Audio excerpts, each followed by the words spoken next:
Hi, I'm Drew. And I'm Sam. And welcome to Drewling Samantics.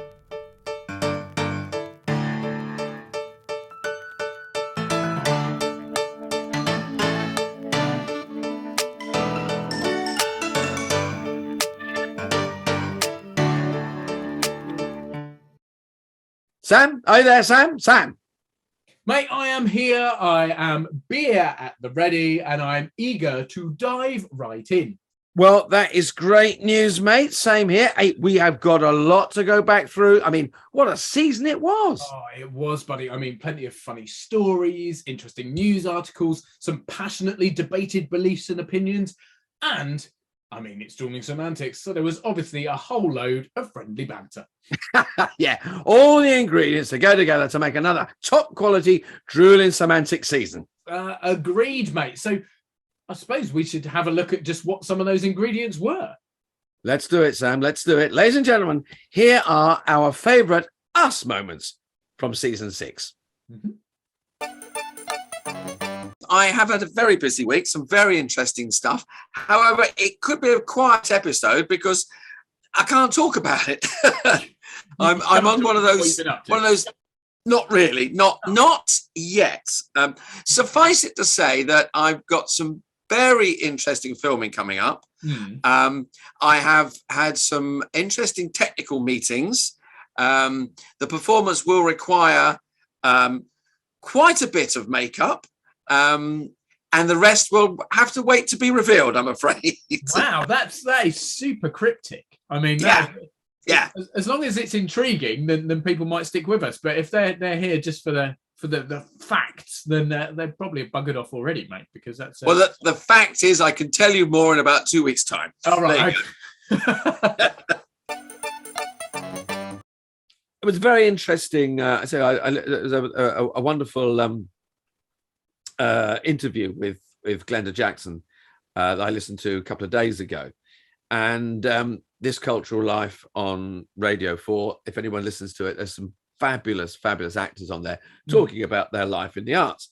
Yeah, and she was so down to earth. She was working in Boots on the tills, and someone said, "Do you want to join the local amateur dramatic society?" She joined the local amateur dramatic society, did very well, auditioned for RADA, and Boots, she couldn't afford it. And they said, if we had a scholarship, we'd give it to you. And she told someone at Boots this, and her manager or shop manager said wrote to the local authority and got her a grant to go. Oh, wow. Got her a bursary. So Boots are responsible for Glenda Jackson. So there you go. And she went, and of course the rest is theatre history and political history. You know, as I said, she took 23 years out to be a Labour politician, came back. I think she did 2 or 3 radio plays, and then played King Lear. Which just is as a side note, it's one of the toughest roles for any male actor, let alone a female actor. With of 86. Yeah, she bloody stormed it. Madness. But she said a very interesting thing. They were asking her about, she's won everything from, awards wise. And she said, well, they're all right. They're nice to get. Which she said, they don't make you any better. She said, they make you. And I thought, there's someone who cares about their art. She said, they're lovely to get, but they don't make you better. They make you a little bit more employable, maybe, it's, because people will go, oh, we'll have Glenda because she's just won an Oscar. But she said they don't improve your performance. And true. She used to give her awards to her mother. She used to look after. She used to give her awards to her mother. You far surpass me in your years of experience. Have you had similar sort of things where you've played characters that are really kind of deep and dark? There's two to answer to 2 things that you were saying.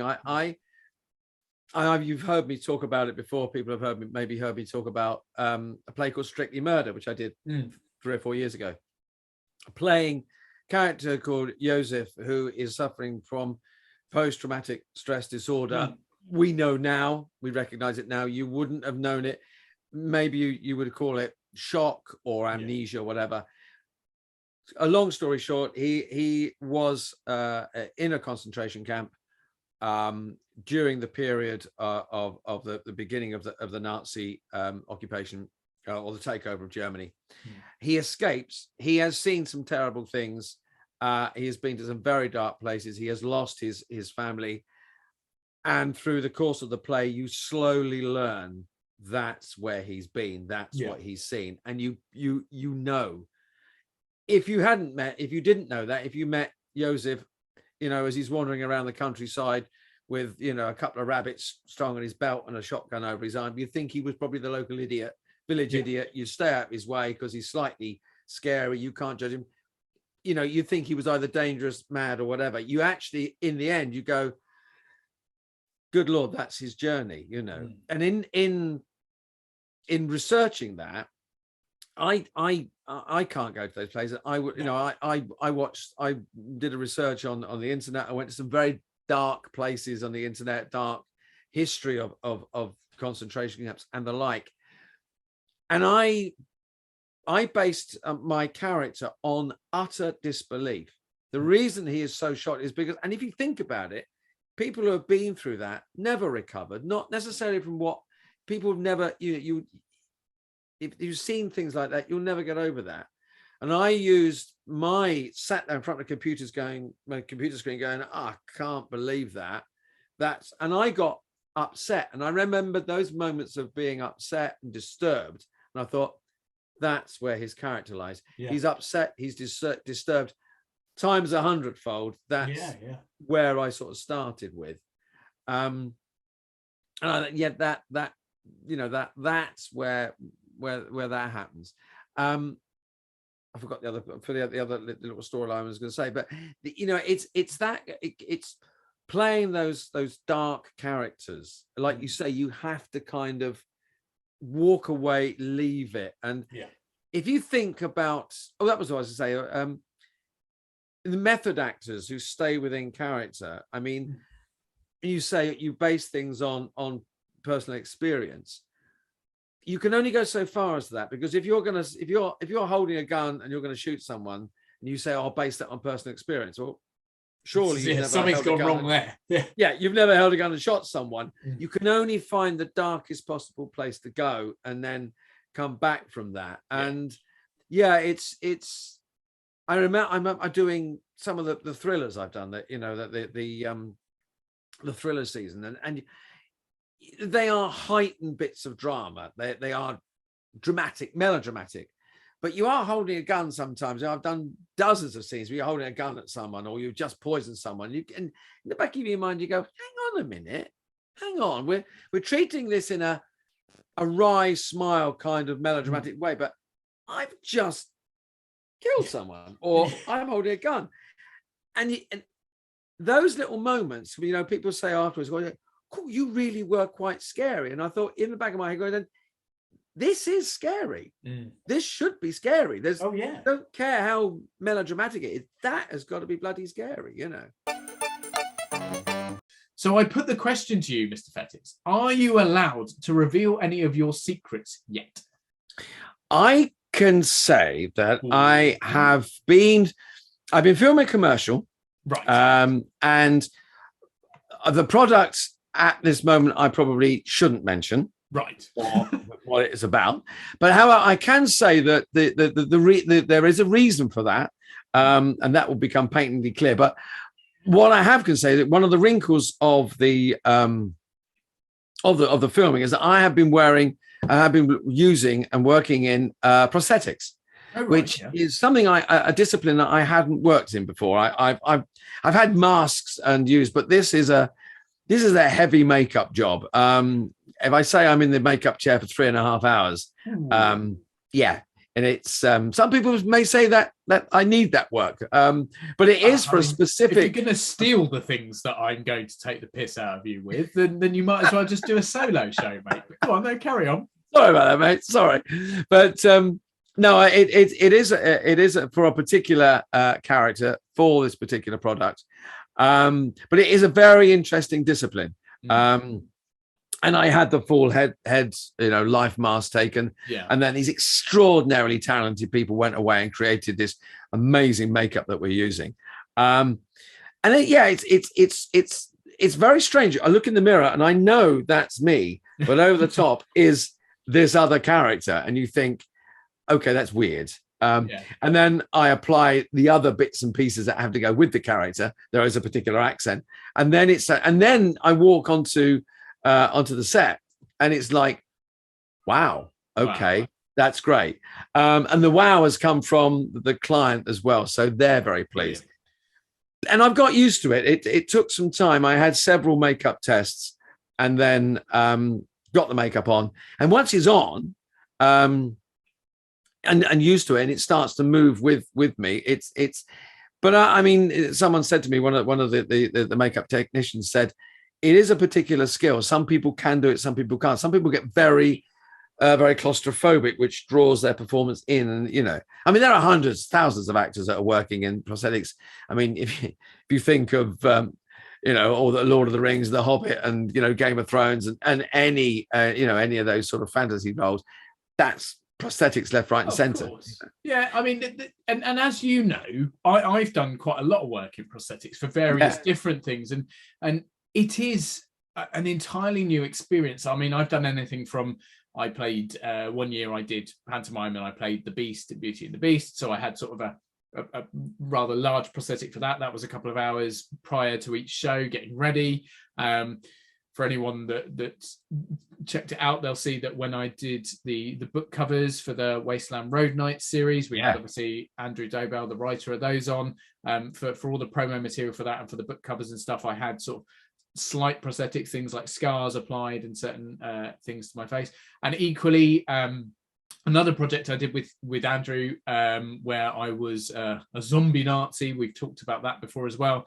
That was quite extreme makeup for that. And I've also, I don't think we've mentioned this before, talked about it, but I did a horror movie where, sorry for anyone that's squeamish, but part of it, I had my eye gouged out, but for that, I had a full, like you were talking about, a full sort of head cast, and incredibly talented makeup artist, Bella, if you're listening, hi.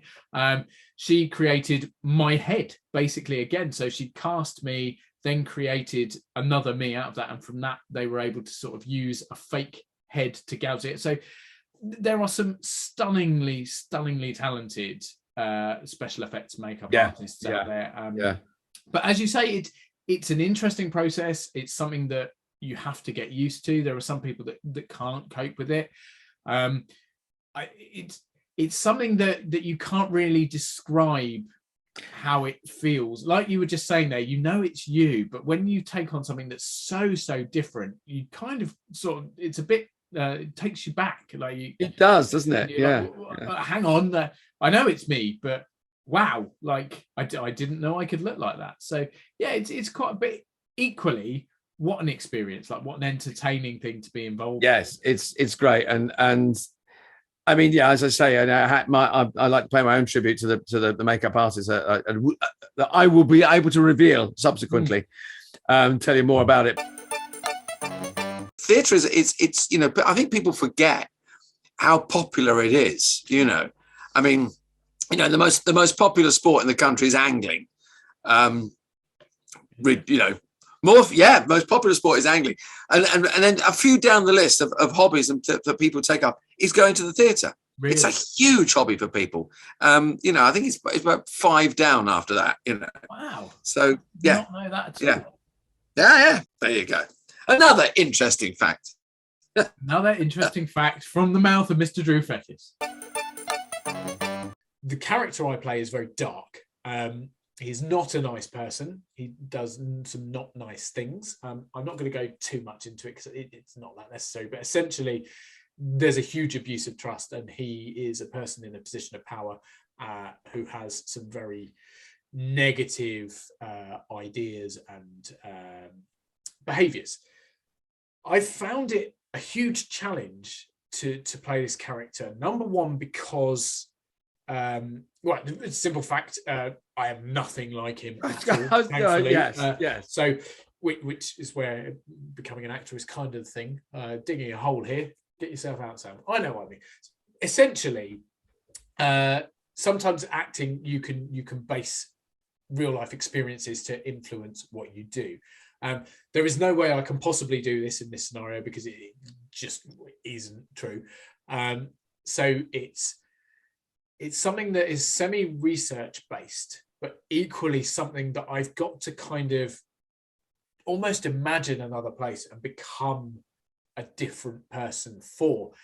And we very recently did some character development, and a lot of the characters, we can look at their backstory and why they behave in the way they do. And so I didn't want to do that with my character, because actually the discussion we sort of had, and hopefully Callum doesn't hate me for revealing secrets, I'm not revealing secrets, but some of our processes, but I didn't want this character to have a backstory of any shape or kind, really, because I didn't want anyone to use anything to make any excuses for how he is.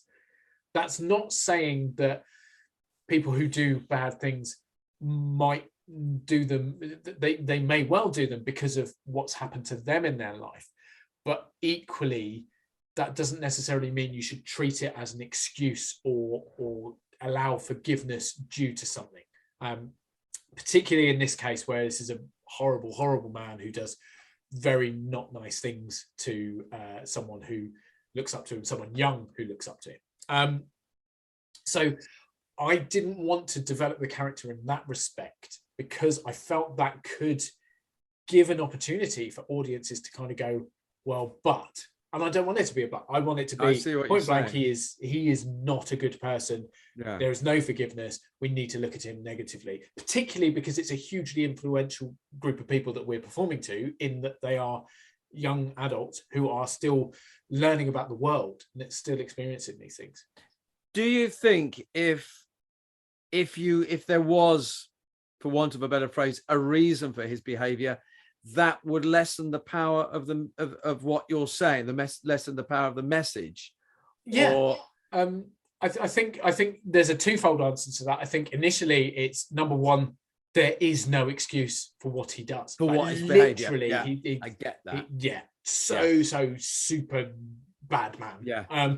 But equally, you say, would it lessen it? Yeah, I think perhaps it would then take the onus perhaps off what he's doing, if you then look at why he's doing it and you're looking beyond. I don't think that is necessary to be there. And this is something that is being developed heavily, and we've got huge support as a team of each other and looking out for each other, and we are doing rehearsals and preparing for things in such a way that there is always constant support and everyone feels totally safe, even though it is quite dark subject matter. And I think that's a very, very important thing in this industry, that you have to feel you have the support and you feel safe. I mean, going slightly off topic, I worked with a fantastic actor on a film a couple of years ago, can't remember when we were filming.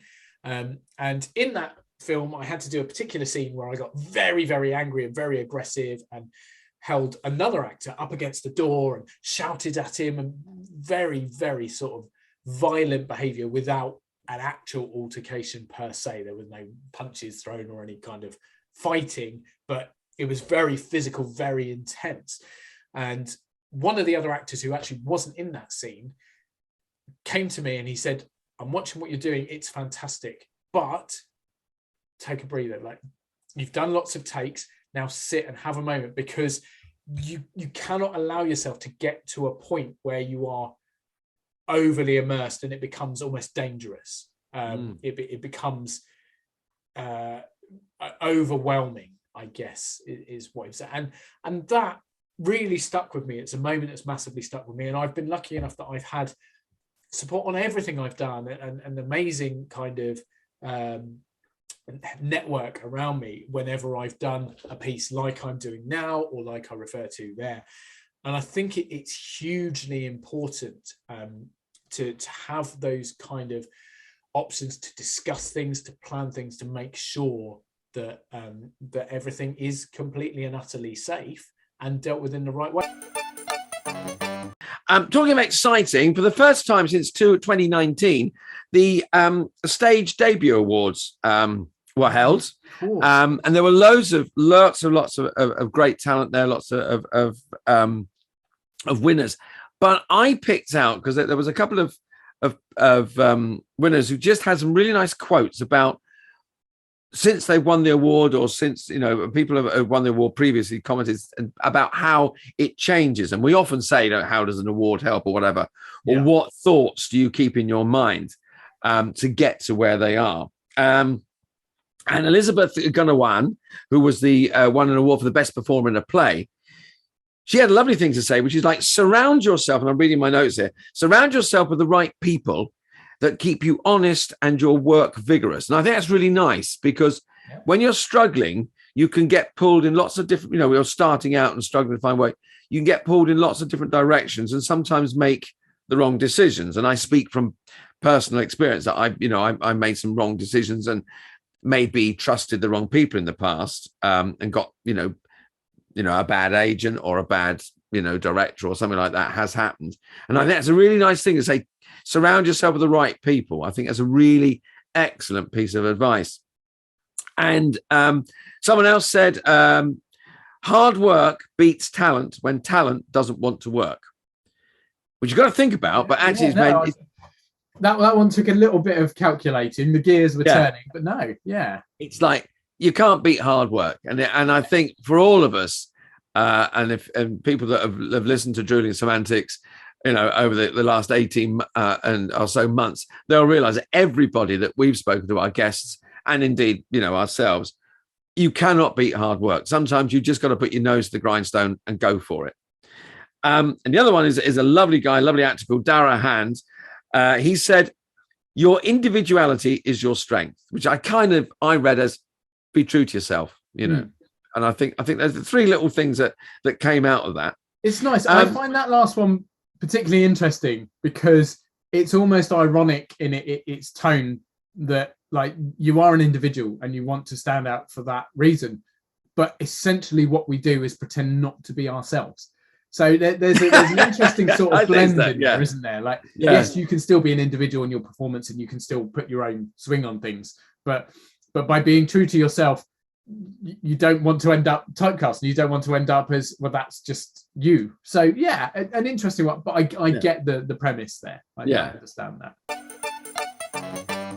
I mean, obviously we know Edinburgh Festival is in full swing. It is indeed. And it was interesting reading that since we've come back from the pandemic, from lockdown, and of course the festival wasn't running in its entirety. It's interesting to read that a lot of theatre companies, and the smaller theatre companies, are saying how much more expensive everything is up there. Yeah, because people haven't had that income from rentals on venues, so they're recouping a little bit. So all the everything's gone up this year in production costs. Yeah, and also the rail strikes are hitting venues, because if you can imagine, that a day of a rail strike, either side of that is going to be affected. So, in effect, it's 3 days of sales of audiences are going to be affected. Certainly if they're traveling up and down and trying to go there, it's not going to happen. So I was reading how those tiny little things have snowballed for Edinburgh. Yeah, absolutely. And obviously the rail strikes affect everyone. We're not just of course. Of course. Us poor actors, we can't do our festival. But it's a keen observation that actually we're aware. Well, I say we're aware. People may not be aware, but there have not been increases in wages for performers for quite some years now. I think 2 years. I think a lot of production companies held actors' wages down. So that we could keep working. In one respect, you go, thanks very much, I've got a job. The other one is like, yeah, but I can't afford to live. It's an across the board thing. No one's wages are really going up to match how everything is inflating. But particularly, we can see the struggles here, and Edinburgh is a very good example of that. Food going up, accommodation going up, travel not being available, but trying to have to keep ticket sales low because people can't afford to go, and it's a complete vicious circle. So Another not particularly positive story. No, but a positive on that, interestingly, applications for university arts degrees such as drama and English and drama and performing arts have increased. Oh, great. So applications for arts degrees, which is good, although universities are confirming cuts.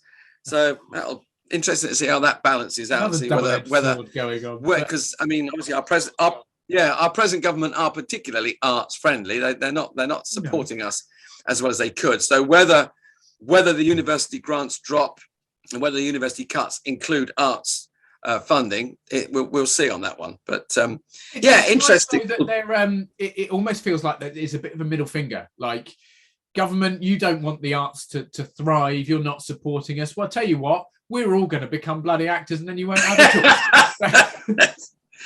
Yeah, it's true. I mean, there's always that thing, and we've said it before that, whenever there are, debates and problems, and whenever the arts receive a little bit of a kick, it's because the governments are frightened of the platform that actors and performers have. And I think, I would be very interested to have a look at how political the Edinburgh Festival is this year and where that sits the plays. I can only assume, and I can only hope that that we are kicking a few backsides up there. I would put some serious money on the fact that you probably every 1 in 10 shows has got a Boris Johnson lookalike doing something ridiculous. Oh God, yeah. I know there's a Trump musical coming out.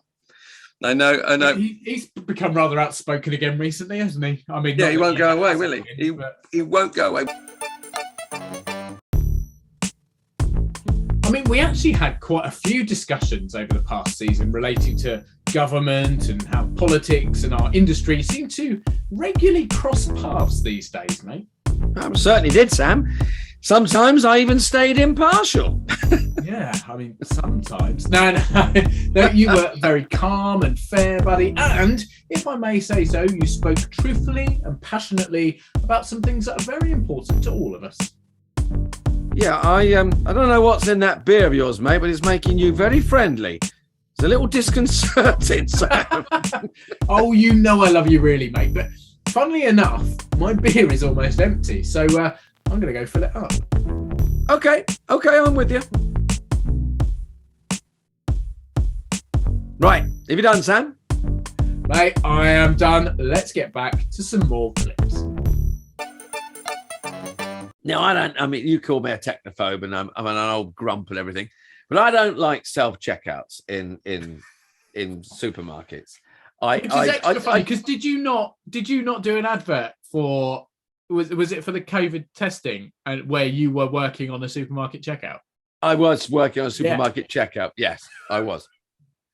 But this is Tesco's have a competition running, a little bit like Britain's Got Talent styly, where they want people. There's a video playing on the screen of a checkout or somewhere in the store, and you can duet. You can talk to the checkout, this little video, and you reply, and it wants you to say, I've written it down here, it wants you to say, don't forget to scan or tap your club card, and then you can say club card accepted.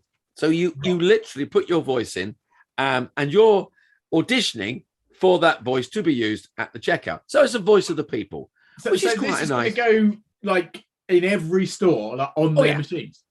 Oh yeah, that's it. That's all you're saying. It's not the whole rigmarole on there. It's just those.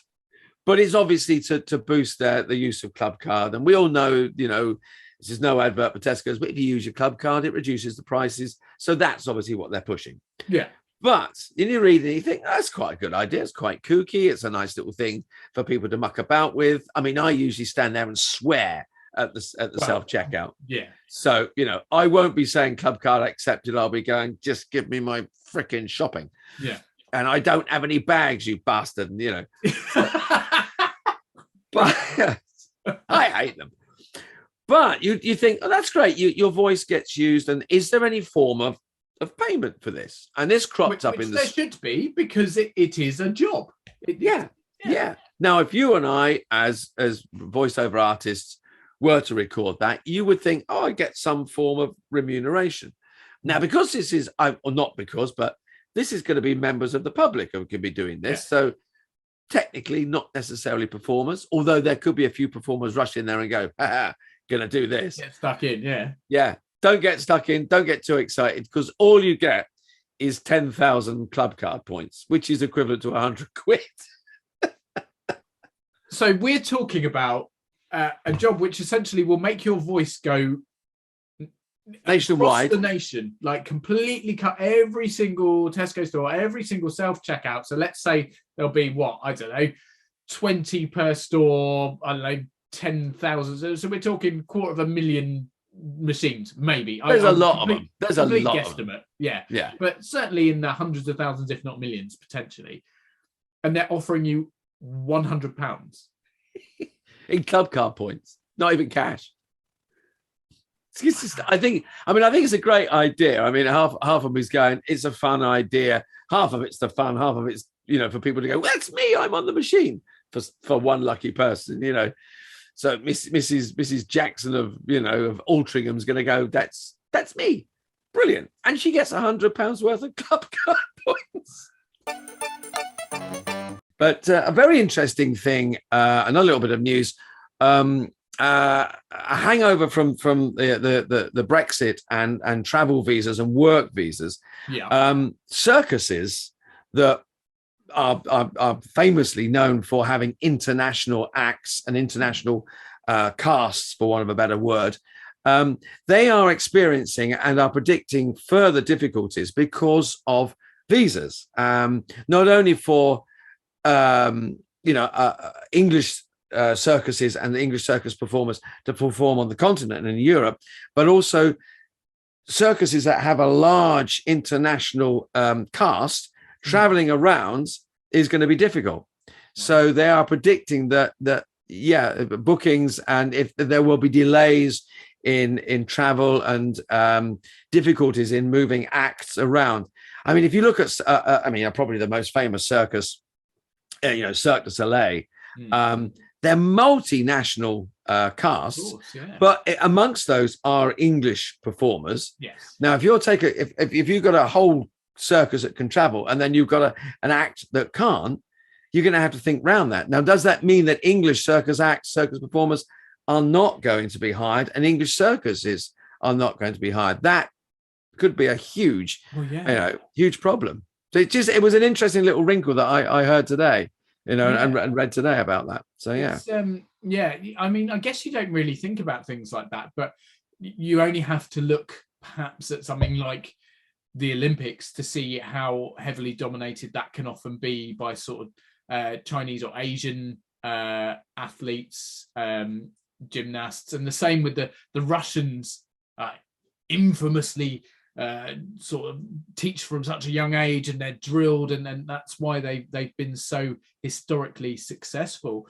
And that I'd never really associated the two, but actually, yes, it must translate then to gymnasts who are in sort of more of a performing area than a sporting area. And I'm using gymnasts just as one example. Of course, there are so many other different things. We know there are a lot of clowning. Clowning comes a lot from Europe.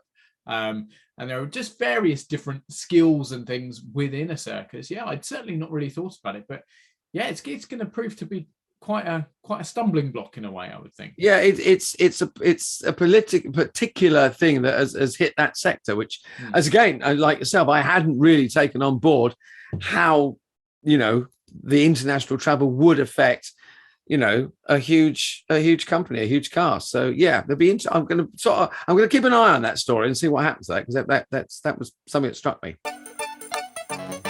And there you are, indeed, back in Narnia, mate. The wardrobe's back. Yeah. I hate to burst your bubble, mate, but it's actually a different wardrobe. I mean, it looks very similar to the previous one. But no, this is Narnia 2.0. This is the sequel to the wardrobe. And as I'm saying this, people probably have if they haven't been with Drewling Samantics since like early days, that probably means absolutely nothing. It sounds like we're talking more nonsense than we usually are. But Yeah. do you want to do the honours and explain? To explain and catch you up, guys up. Earlier this year, Sam was on tour with in Norfolk with Reflex Theatre Company, where he is again now, about to embark on a new tour. I was actually in Coventry, and we were recording from our respective digs. Yes. I'm back at home on the Sofa of Dreams, but Sam is back on tour in his digs, and I have to say, it's deja vu, because you could have, if you'd have said that was the same room, I would have believed you. But yeah. Behind Very Sam, similar. there is a wardrobe, as there should be in every respectable bedroom in digs. And it looks exactly like the wardrobe you sat in front of last. It genuinely does. And Well, just to clarify, when you say you were in Coventry, that's not that I wasn't speaking to you. You were genuinely in the place called I was Coventry. Genuinely in the city of Coventry. Yes, you were in your corridor, as we call it. I was in the corridor of dreams rather than the sofa of dreams. Yes, and I was visiting Narnia with my wardrobe. But as it turns out, I'm in a different room, same digs with the same lovely lady. But yeah, no, it is a different wardrobe. But anyway, we've spent half a podcast nearly talking about wardrobes and Narnia. It's a big acting challenge, isn't it? I mean, I was trying to think what other actors I know. I mean, the one that springs to mind, because it was a favorite film of mine, was Jeremy Irons. He played, I think it was a David Cronenberg film, Dead Ringers, where he played two very, very, very creepy brothers or twins. But that's the only one I can really come to mind. I've been actually sort of sitting here as you've been talking, going, who else is there? Do you know what? There are some, and obviously I did quite a lot of research and I watched a few things to try and get that. The one that probably most people will remember from recent times is Legend, Tom Hardy. Oh, of course. Played Great the film. Grey Twins. Yeah. Course. Unbelievable. Now they had sort of slightly different traits to them, but in essence were very similar in their sort of motives and their drive. But he was phenomenal in that. He won various awards for that. He was really, really brilliant. Yeah, he was stunning. Other ones that Nicolas Cage was in a film called Adaptation where he played twins. He was Oscar nominated for that. So I've not seen that one, but not one I know. Hugely positive things about it. Another very recent one, I think the series was only released last year, a series called I Know This Much Is True, which is Mark Ruffalo. And he plays twin brothers, one of whom is paranoid schizophrenic. So massive challenge, like, to be able to do that. And that's something that I'm trying to find the time to sit and watch my way through the series. But he's a hugely talented actor anyway. And there were a couple that when I was doing my research that sort of I went, oh God, I'd forgotten that. So here's one that people will know but won't realise they know. And it'll only, if I said to you Friends. Of course, yes. Lisa Kudrow, she plays her own twin sister. Phoebe and Ursula. Now, here's an interesting fact, something that I dug up while I was doing my research. Ursula came first. And this is, people don't realise it, and I had no idea at all, but it's only from reading through. There was a series called Mad About You. And I can't remember, Lisa Kudrow, I said it a minute ago. She was in that, playing a waitress named Ursula. Then Friends came out very soon, so they were out at the same time. And I believe the writers sort of got together and chatted, and basically, so the general public weren't a bit like, well, she's in that series and that series, she looks right. They just brought Ursula from Mad About You into Friends as well. Wow. So the two ran sort of at the same time. I think obviously Mad About You ended quite early days, whereas Friends went on for years and years, and obviously is probably the most famous of the original sort of sitcoms that have come and hugely successful. But yeah, so she did that, and obviously a different kind of style to some of the others we mentioned because it's very comic, and Ursula was quite a contrasting character to Phoebe, who already was quite all over the place and very sort of eccentric. So, but yes, that's one people tend to forget. One from my youth, not so much yours, I'm afraid, but Lindsay Lohan in The Parent Trap. Although Parent Trap, yeah. Actually, I'm trying to think. Was it because that was a remake? The original was it Hayley Mills in the Hayley 60s? Mills? Yes, yes, it was. Yeah. So again, another sort of. But Lindsay Lohan, interestingly, has done it twice. So she was in another film 10 years after The Parent Trap, I think sort of like 2007. And it was called I Know Who Killed Me, something like that, where she played twin sisters in that as well. So wow. I don't think anyone else has ever played two sets of twins. Two sets of twins, obviously 10 years apart. But yeah. And then another couple worth mentioning, Armie Hammer in The Social Network. He played the Winklevoss, I think, the twins. So yeah. the original founders of Facebook, or they weren't the founders of Facebook, but I think the story goes that they sort of had the idea, and then it was their concept, wasn't it? Zuckerberg then sort of took it upon himself. I don't know how it went, but Armie Hammer was brilliant in that. But they are identical, sort of the finish each other's sentences style twins. Wow. So that's a slightly different look at it. And the other one that made me really sort of go, oh my gosh, my childhood, or certainly being younger. Do you remember a film called The Man in the Iron Mask? Yeah, yes, of course. Leonardo DiCaprio. And that's it's a book originally, or a story by, is it Alexandre Dumas? Alexandre Dumas, yeah. Who he obviously famous for The Count of Monte Cristo and Three Musketeers. Three Musketeers, yeah. So and interestingly, doing a bit of research about that, because I remember the film, I thought I loved it. I've got to watch it. Yes. Stunning film. Really got quite slated. People didn't really like it, but he had just done Titanic, so it's kind of like, how do you follow that? How do you follow that? Yeah, but yeah, and it's just it's very much sort of inspired lots of things. So the story of the Prince and the Pauper, which is a Mark Twain, I think you're right. That was about 40 or 50 years later.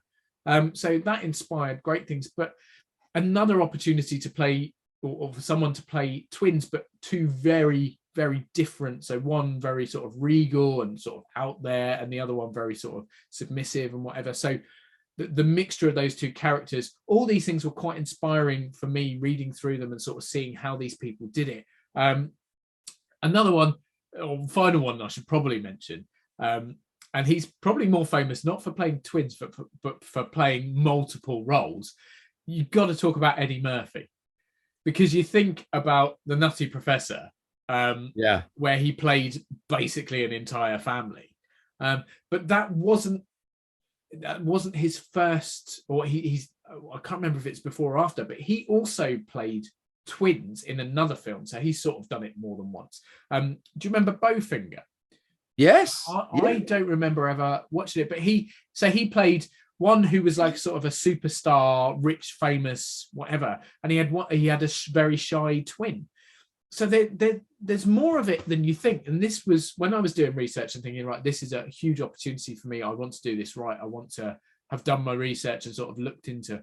The list is endless. I mean, and you reminded me of so many there I completely forgotten about. You to almost take it for granted.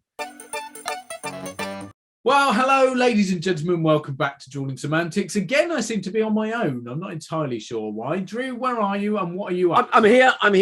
I'm sorry, Sam. I couldn't wait. Right. I got my tea and I'm ready to tell you. I've got a little bit of news. Of news. I mean, that's kind of the plan every week, that you have some sort of news, but this seems a little bit more excitable than normal. Well, what have you done? We had our little secrets running, things we couldn't talk about. You revealed yours. Now I can reveal mine now. What? Oh, finally, we're allowed to know what you. I can tell you. And I thought, let's get it out of the way. We can get on with the important stuff. I filmed an advert which started airing last night, and if anybody, when I talked about wearing a lot of makeup, keep your eyes open for an advert with Einstein and his mate Darren in my kitchen, in Einstein's kitchen. That's little me as Einstein with all that makeup and hair on. Amazing. So Yeah, and people probably didn't realise you've been Einstein for a while, haven't you? So I have, yeah. but Previously, a bit different. it was all CGI, which was in its way wonderfully and cleverly done. But this time, it's me inside wonderfully creative makeup, which I think we talked a little bit about. And it's all down to the skill of some incredible makeup artists and creatives.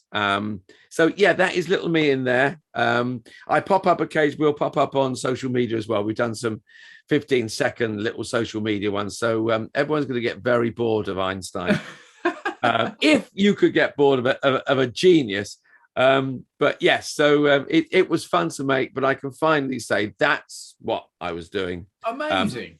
It's a genius advert. And thanks to some very clever, very, very talented creatives behind that. So amazing. there you go. That's really, really cool. So they cast an old codger to play an even older codger. I mean, that's great work from the Thanks for that, mate. There. I would say it took a lot of makeup to make me look that old. Yeah, you keep thinking that, mate. Yeah, they had to unage you to play Einstein. Yeah. And they may have had to add some hair, I take it. I did have a wig. Yeah, what are you on about? Cheek. Well, I mean, it was just a bit fluffier, bigger than yours. So I could do that. I got stuff at the back. I mean, maybe not at the front, mate. Half an Einstein in that respect. Half an Einstein. Here's something talking about people leaving us. Well, this lady hasn't left us, thank heavens. Right. She is another national treasure. Now, I know you're going to laugh at this, mate, but I'm a big fan of the Archers.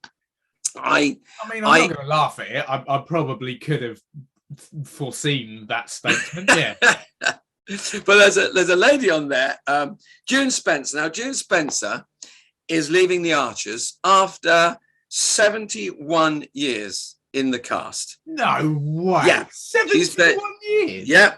Peggy Woolley. She is the only original cast member left. It's not surprising because she, at 103, she has decided. No. Yeah. She's 103. June Spencer is 103. And I tell you what, I was listening to some of her episodes. I don't know yet.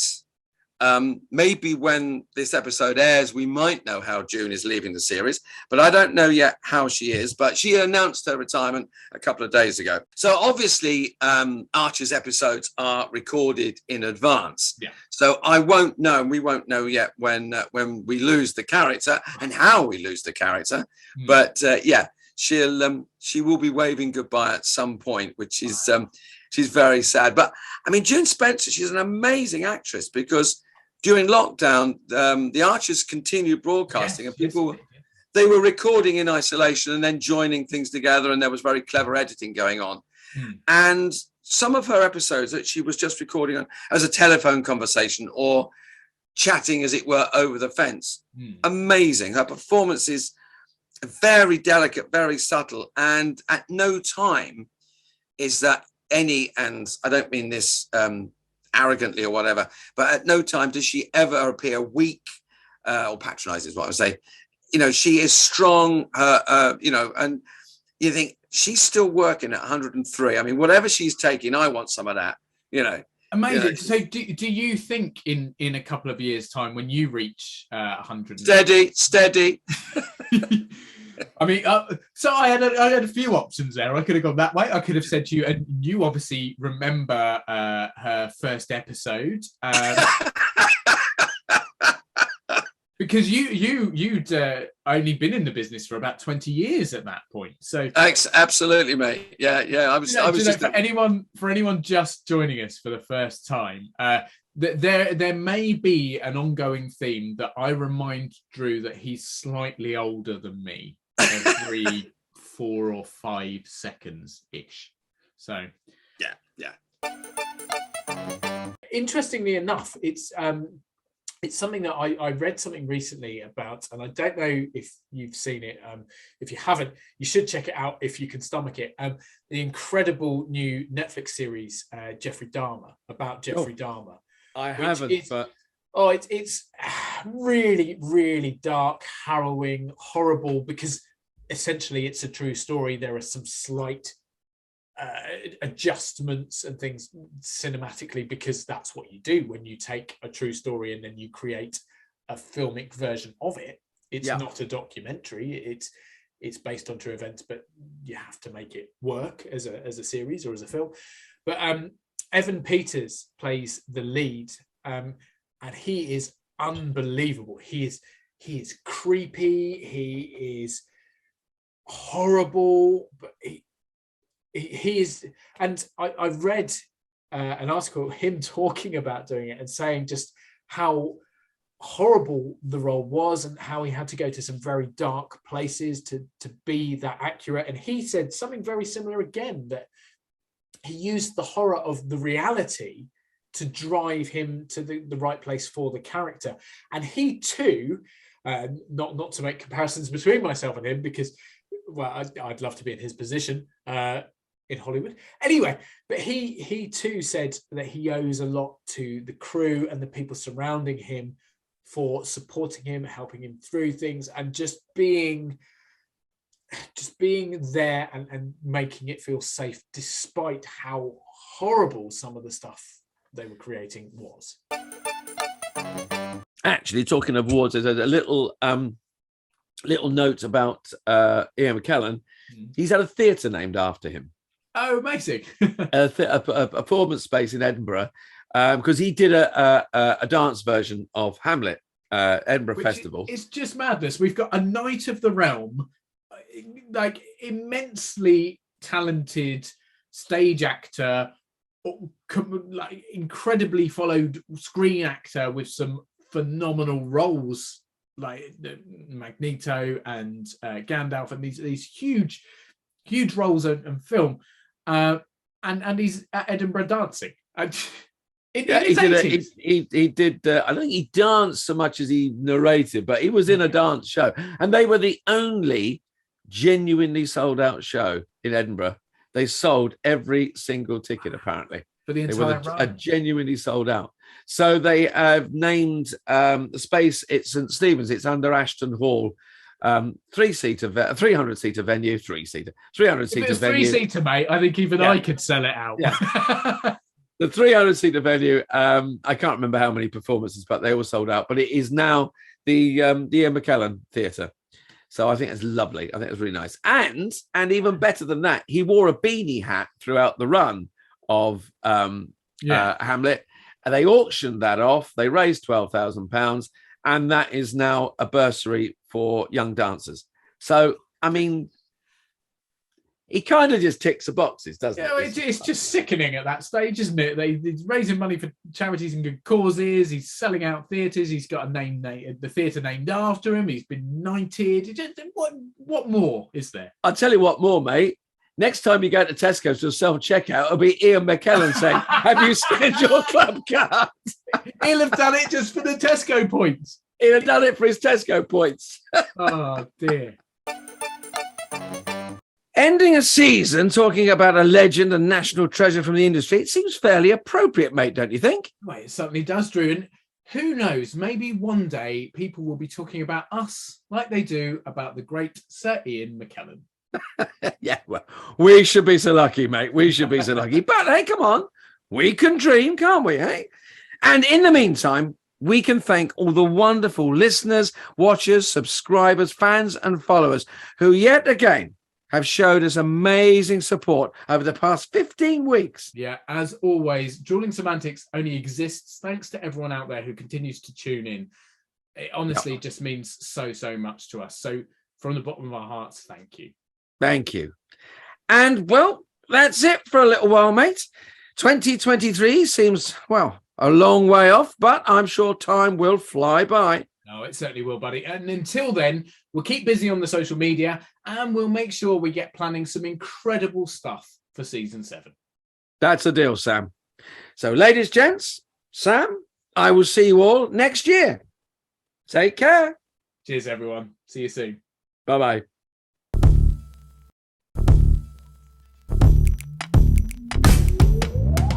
Thank you for tuning in. We hope you've enjoyed this special highlights episode of Drewling Samantics. If you have, then make sure you go and watch all our previous episodes in full for even more fun and interesting content. Please consider subscribing to our channel too, and you'll get notified every time a new video is released. Don't forget we're also available as audio only. Just search Drewling Samantics in any good podcast app. And we'd love your support on social media as well. We're on Facebook, Instagram and Twitter, and all our links and handles are on the screen now. We love welcoming new followers and subscribers, so please share with your family and friends, and we'll be eternally grateful. Stay safe, and we'll see you next time.